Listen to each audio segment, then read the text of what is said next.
everyone. So I'm so happy to be here to share about the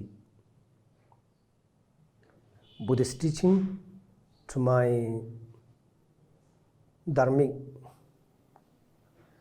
friend, also my Nepali sisters and brothers.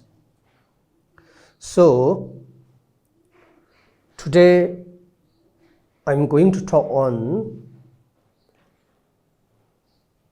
bodhicitta and emptiness.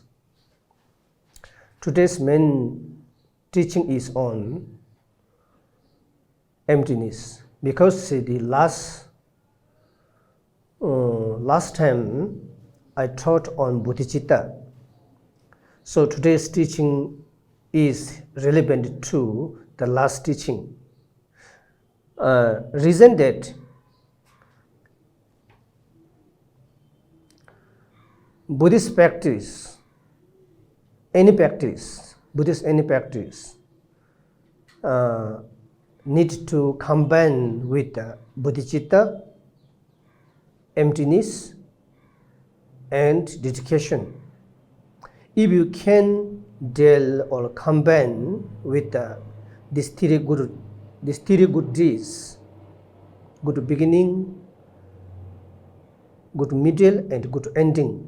Good beginning means dedication, and the generating bodhicitta.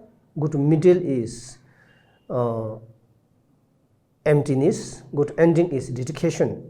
Then you practice become more powerful and worthy and meaningful. That's why before you do practice, you knowing this three Ds is very significant. So before I talk on, I reciting the prayers. Sangye chodang tsoki tsonam la chanchu bardo dangni gyabso chen dagi jinso jebe sonam ki dola penje sangye nrubara sho sangye chodang tsoki tsonam la chanchu bardo dangni gyabso chen dagi jinso jebe sonam ki dola penje sangye nrubara sho sangye chodang tsoki tsonam la chanchu bardo dangni gyabso chen dagi jinso jebe sonam ki dola penje sangye nrubara sho. This is also, this prayer is also generating bodhicitta. So first we change our motivation before you receive teaching. So your ordinary thoughts, your worldly thoughts need to transform into bodhicitta. You think of that today I came here to receive teaching. This teaching is really benefit for all sentient beings, especially for you to develop your practices, develop your spiritual practices. Also, I changed my motivation. I thought that, so my teaching is really benefit all of you. So this is very important. If you need to know about bodhicitta, how to practice on bodhicitta, how to generate your genuine bodhicitta to all sentient beings, then you need to watch the last teaching, because I taught on bodhicitta last time.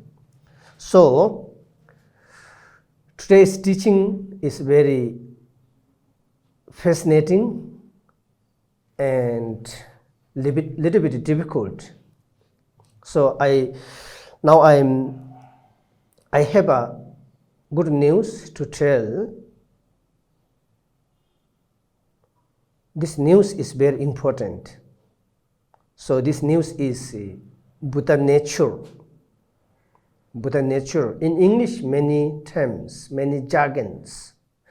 In Tibetan, just one how to say, name we called Rangshin Namtaki Sangye. Rangshin Namtaki Sangye. Rangshin means nature or naturally. Namtak means pure. Sangye means Buddha. Natural, pure Buddha.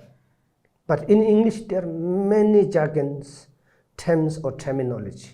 They translate into, sometimes they use spiritual propensity, sometimes they use Buddha nature, sometimes they use, how to say, potential, sometimes they use mind nature.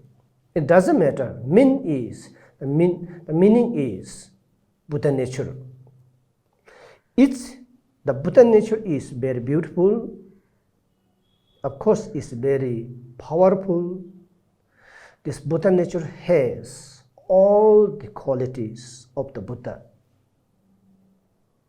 This Buddha nature possesses 6 perfections: genuine compassion, genuine loving kindness, the pure wisdom, and infinity good qualities. This Buddha nature. But who has this Buddha nature?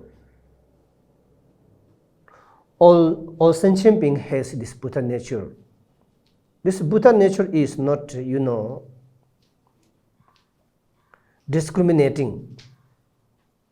So even rich people and poor people and powerful and Lama and layperson, everyone has the Buddha nature. This is the best treasure in the universal. The Buddha nature is best treasure in the universal. So far, due to we not knowing our innate nature means Buddha nature. We have been looking for treasure we're looking for treasure out of our mind. Some people, they think and consider money is treasure. Some people, they think of the worldly education is treasure. Some people think of that their power is treasure. Some people, they think of that their good reputation and high position is treasure. But there are, temporary beneficial. When you live in the samsara, they are not treasure. They are sort of illusory, delusory treasure. Real treasure is within in your mind. This is Buddha nature. This is your mind nature. There are not differentiation between like Holiness Dalai Lama, Sakya Trizin, the Sakya Khomar Rinpoche, and Karmapa, also poor people, also beggar who live in the street. Buddha nature is the same. Even elephant, Buddha nature, and very small insects, Buddha nature is exactly the same. So Buddha don't came in the world. All sentient being has this treasure. So Buddha came in this world, especially in India, or Nepal. So reason is introduce your beautiful nature, your innate nature.